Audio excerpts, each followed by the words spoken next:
आदरणीय मेरे प्रियजनों, परमात्मा स्वरूप संत महात्मा जी, राजा महाराजा जी, सुरक्षाकर्मी, वेद पाठी ब्राह्मण, ज्ञानी जन, संगीतकार, फिल्म अभिनयकार, पत्रकार, कथावाचक, प्रेरकर्ता, शिक्षक और सर्व परमात्मा के प्रिय भक्तगण, आप सभी को नमस्कार, राम राम, सीताराम, जय श्री कृष्णा, राधे राधे, उमापति महादेव की जय, जगतपति महादेव, जीवपति महादेव की जय, वाहिगुरु जी खालसा, वाहिगुरु जी की फतेह।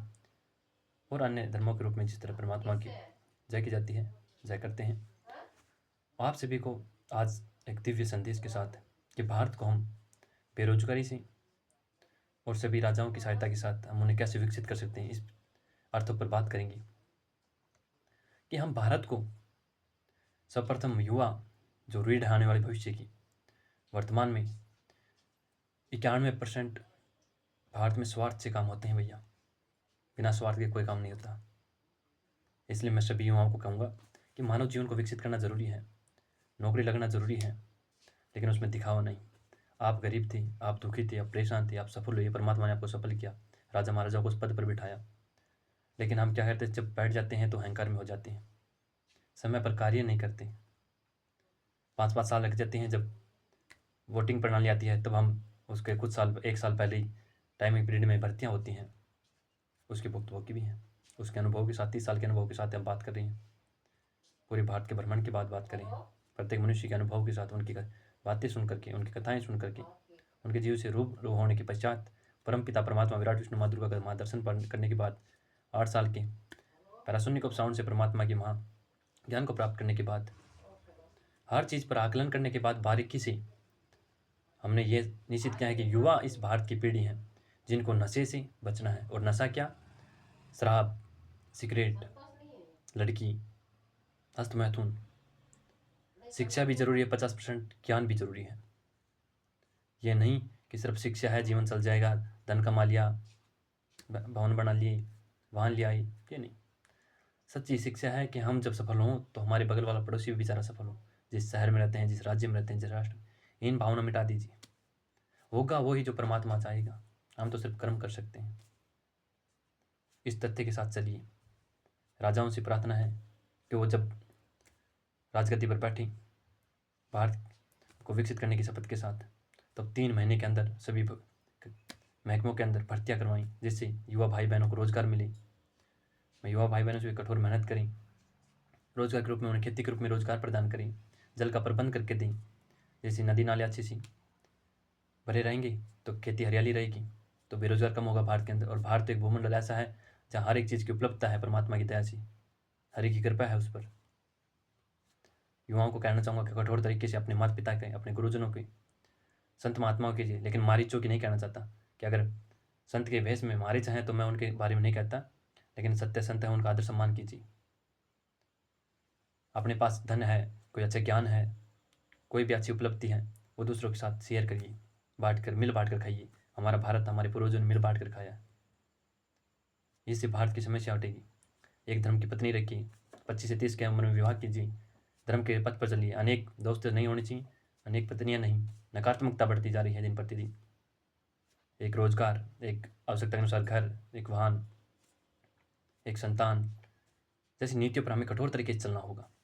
आज भले ही तुम्हें मेरे ये अर्थ मजाक लग रहे होंगे, लेकिन आने वाले भविष्य में यही अर्थ आपके जीवन को एक नए रूप में विकसित करेंगे। सात्विक भोजन, दूध, दही, लस्सी, माखन का प्रयोग करिए। कठोर तरीके से हर हालात के अंदर मजबूत परमात्मा की भक्ति के साथ चलिए, क्योंकि भक्ति के बिना भगवान नहीं मिलते। उस परम ब्रह्म की भक्ति के साथ हम सत्य के मार्ग पर चलें। हमारी माँ बहन बेटियों की सुरक्षा का हमारी जिम्मेदारी है। इसलिए परमात्मा ने हम सभी को, मैं अकेला ही नहीं बल्कि हम सभी को जिम्मेदारी है, प्रत्येक मनुष्य की जिम्मेदारी है। और माँ बहन बेटियों की भी जिम्मेदारी है कि वो अपनी भी रक्षा करे और अन्य की भी रक्षा करे। वो कमज़ोर नहीं है कि वो अपने आप को कमज़ोर समझ ले। आज 22 तारीख को जो पहलगाम के अंदर जो हादसा हुआ, उस पर भी बड़ा निंदनीय है। हमारे राजा महाराजा जी उस पर कार्य कर रहे हैं और वो कठोर तरीके से उनका जवाब भी देंगी। और मैं उनके लिए आभार भी व्यक्त करता हूँ, भारत के प्रधानमंत्री जी का और अन्य जो सहयोगी हैं, जो पर्दे के पीछे लुके हुए हैं, उनका भी वो सही तरीके से इलाज करेंगे और परमानेंट इलाज करेंगे। भूत में भी कई बार किया है, वर्तमान में भी कर रही हैं और भविष्य में भी करेंगी। दोबारा ये चीज़ें नहीं दोहराई जाएंगी।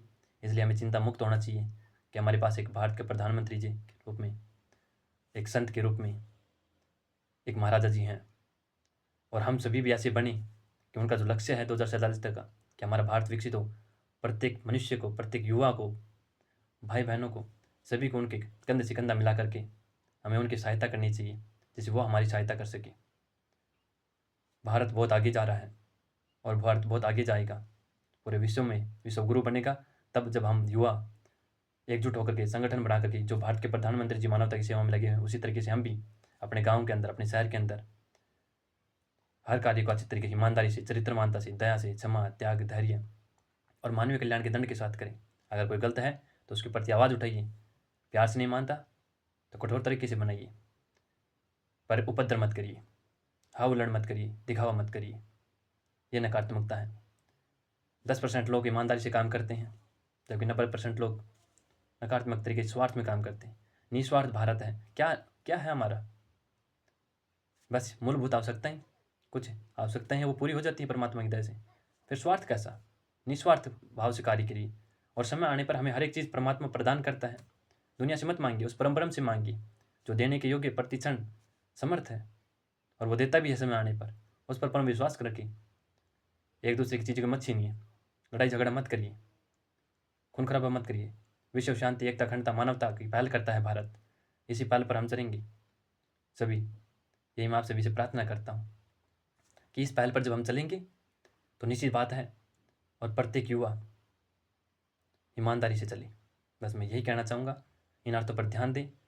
भारत को विकसित करने के लिए गौ का पालन करें, बैल का पालन करें, 30 किलोमीटर तक ऊँट बैल घोड़े चले, जिससे रोजगार भी बढ़े, प्रकृति पर्यावरण भी शुद्ध हो। 3 एकड़ 3 किले के रूप में खेती प्रदान करें सरकारें, जिनके पास नहीं है उनको और भी बहुत सी सुविधाएं देती है सरकारें, दे रही हैं भविष्य में। और मैं कहना चाहूँगा, अगर लोग स्वार्थ में ज़्यादा कार्य कर रहे हैं तो कागज़ के रुपये बंद करके भारत के प्रधानमंत्री से प्रार्थना करना चाहूँगा कि 2047 में शुद्ध सोने के सिक्कों में इनका वेतन समान हो, सभी का समान वेतन हो, प्राइवेट सरकारी कर्मचारी, जिससे इनके मानव जीवन विकसित हो सके और भारत भी विकसित हो सके, और कठोर तरीके से हमारे भारत विश्व गुरु के रूप में, सत्य सनातन धर्म के रूप में, और सभी को साथ लेकर के एकजुट होकर के विश्व शांति, एकता, अखंडता, मानवता की पहल करें। इसी के साथ मैं अपने अर्थों को विराम देता हूँ। जय गुरु, जय प्रकृति, जय ब्रह्मांड, 3 लोक में एक नाम। जय श्री राम, जय श्री श्याम।